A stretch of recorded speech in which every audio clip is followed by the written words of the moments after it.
Assalomu alaykum do'stlar. Yaxshimisizlar? Xatolashmasam, sizlar ko'rayotgan bu film tunji qatam Uyg'ur tilida suratga olingan quti o'yinlari to'g'risidagi tunji film bo'lib hisoblanadi. Oldinlardagi bu quti o'yin Dr. Rainer Knizyaning 1997-yili layligan bir strategik o'yin bo'lib, ismi mana Tigris va Öfrat daryosi. Bu ikki daryo Mesopotamiya tuzligidagi ikki dağlıq daryo bo'lib, u yerda nurg'un tarixchilar u yer insonlarning eng burungi madaniyati borliq kelgan o'rin deb qaraydi.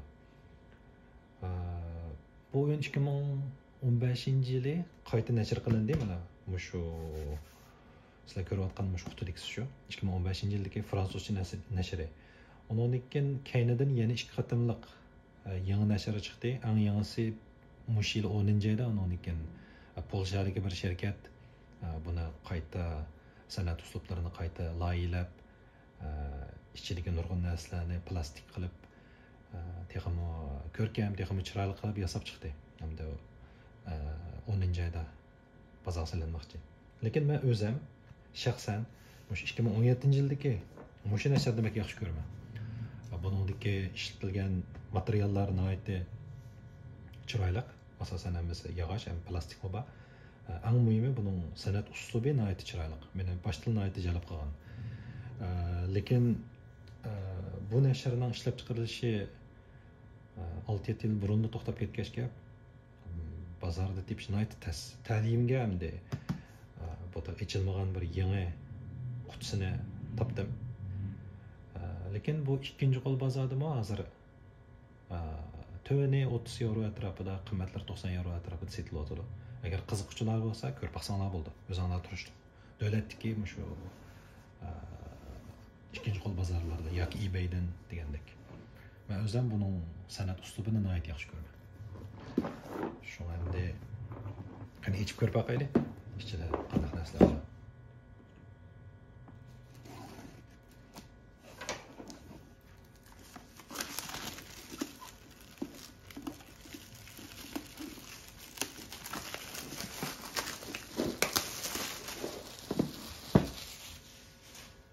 Özüm muşundaq çoğunluqdaki qutini nihoyat yaxshi ko'raman.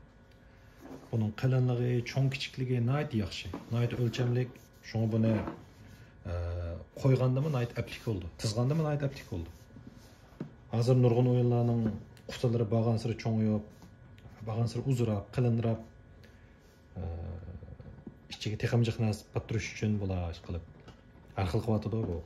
Bo'lib meni Kickstarterda chiqayotgan o'yinlar Bağın sırada değişik bitmedi benim gibim boyunca. Bu satkuşunun dükkanında 8 yıl turgan oyun içilmeğen. Bu hem de normalde bu oyun işlep çıkaran şirketninki ilanları bu adette. Birazdan sap koydu hem de eğer kızık sağlamış oyunları görüp baksanlar buldu dep. Çık oyunlarda var bundak nesler. Bunun nurgunlarına hazır hem de tip ağıl bulmaydı, tapqılım bulmaydı. Konu oyunları bular. Fantasy Flight Game degan. Bu şirketning. Bu o'zi Amerikadagi bir cho'ng shirkat. Lekin hozir bular bunda o'yinlar ishlab chiqarmaydi qolib ketdi.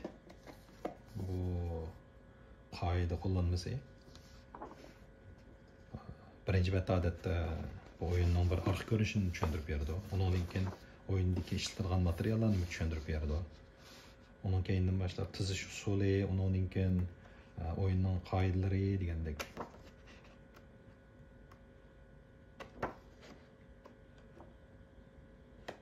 Jami 15 betken. Bu oldidagi 2 betni chiqarib olsak, shu 13 bet atrofida qoidasi. Hamda bu Dr. Rainer Knizya layilgan eng tas o'yin bo'lib hisoblanadi. Nurg'un 700 nacha o'yini bor bu odamning. Bu hamda hisobda buning layilab baqqan eng tas bir o'yini. 13 betlik qoida qo'llanmasi ekan bu. Bizning boshqa o'yinlarimizga hisoblanganda bu jiq hisoblanmaydi. Lekin o'ziga hisoblanganda bu nihoyatda cho'ng hajmli bir o'yin deb hisoblanadi. Bu o'yin taxtasi nihoyatda yaxshi o'rabdi. Buni bir ichib boqaylik. haqiqatan shundoq narsaga pichoq tekkizganda o'zim ansirayman. Kiritib qolamanmi deb. Oy. Shundoq ish bo'lishini qo'rqaman. Lekin hozir nurg'un yangi o'yinlar bunda plastiklarni ishlatmaydigan bo'ldi. Shu qog'oz bilan chaplaqlar. Amal bormish plastiklarni ishlatmaymiz deb. Muhitni qo'g'daydi emasmi? Ularning gapi bo'yicha. Mana bu o'yin taxtasi cho'ngmi emas. 4 cho'nliqdagi qog'oz bilan o'yin taxtasi. Mana chiroyli chizilgan ichki daryo hamda bu qaysi Tigris daryosi men bilmadim. Intayin chiroyli menga nisbatan. Hamda bu o'yinning qoidasi ham ko'rib boqmadim. Lekin o'yindagi bundaq o'rinlar hamda boyliq qo'yilgan o'rinlar deb anglagan. Shunki. Keyni tarafi var yine. O'xshamaydi kerak bu. Daryoning tuzilishi o'xshamaydi o'rni.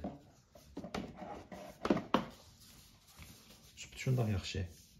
Shundoq. Tüp-tüz egilmagan. Shundoq qattiq. Yaxshi. Undan qolsa ya qog'oz taxtalari bilan o'yinda ishlatadigan. Hamda bu narsalarning ismini qandoq Uyg'urchada qandoq atash kerakligiga birlik kep bo'lamadik, chunki bu Uyg'urchada yo'q so'zliklar ekan. Masalan, quti o'yini degan so'zning o'zini mo turkchadan ilga oldim endi. Chunki turkchada bunday o'yinlar quti o'yini deydi ekan. Uyg'urchada bo'lsa buni ba'zida taxta o'yini deydi ekan, ba'zida quti o'yini deydi ekan.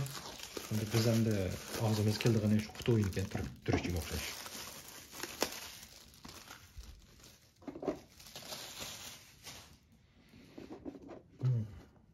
Men degandek mana buning san'at uslubi nihoyat chiroyli. Shaxsan men bek yoqtirmay bundaq uslubnikini. Bu asosan qog'oz bundaq narsalar. Nihoyat qalin, nihoyat qattiq, yog'ochga o'xshash.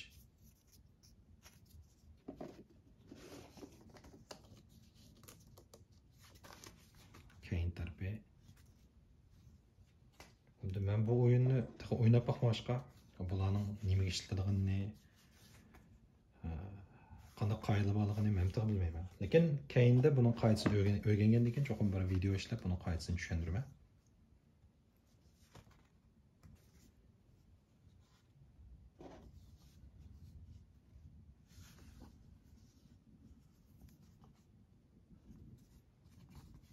Amandaq bir qiziqarli yer bor ekan bu. Proof of purchase. Bu narsa shu abayman ismini degan bu Fantasy Flight Game degan bu shirkatning o'yinlarining ichida hammasida shunday bir setib olganingizni isbotlaydigan bir taxta bor. Buni nimaga ishlatilganini bilmayman, lekin hamma o'yinda bor.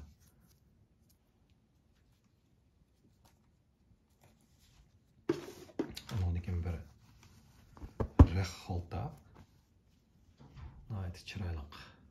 Ayni vaqtida shu Iran shu tuproqdagi madaniyatning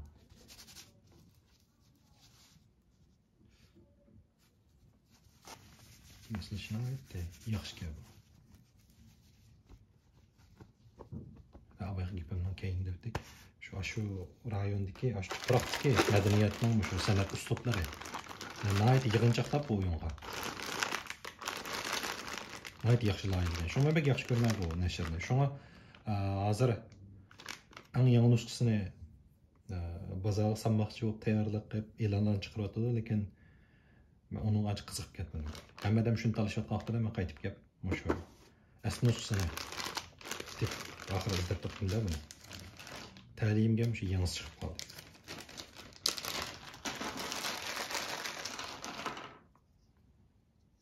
Bularning hammasi plastikka, lekin nihoyat qattiq ishlanibdi. Hatta qo'lni sanchir ekan bu burjaklari.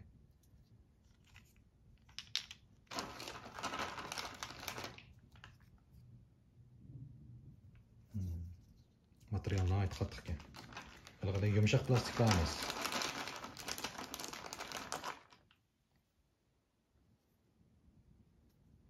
bu ma'u xaltasidagi bu shirmo odami men bilmadim shunga o'xshash ekan.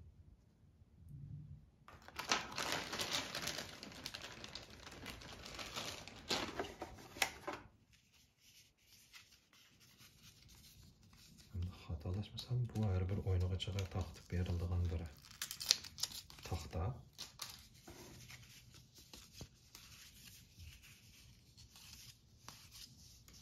Bunu o'ynaganda buni ichib bundan keyin oldimizga bunda qo'yamiz. Qo'yib bundan keyin o'zimizdagi taxtalarni bundan keyin yoshirib, undan keyin boshqa o'yingachalar bilan raqobatlashamiz. Bunun teshida g'ayet chiroyli şu aynı vaqtdagi bularning tam suratlari bor. Keyinda bizga qaraydigan tarafida bu o'yinning qoidasining bir yig'inchoqlamasi. Agarda ba'zi qoidalar kerak bo'lib qolsa, qoida kitobini ko'rmasangiz bu mishani ko'riblar esingizga olasiz. Lekin bu keyingi ishtim yo'q. Mana bu endi o'yindagi hamma elementlar, hamma narsalar. Kögün Allah'a rahmet.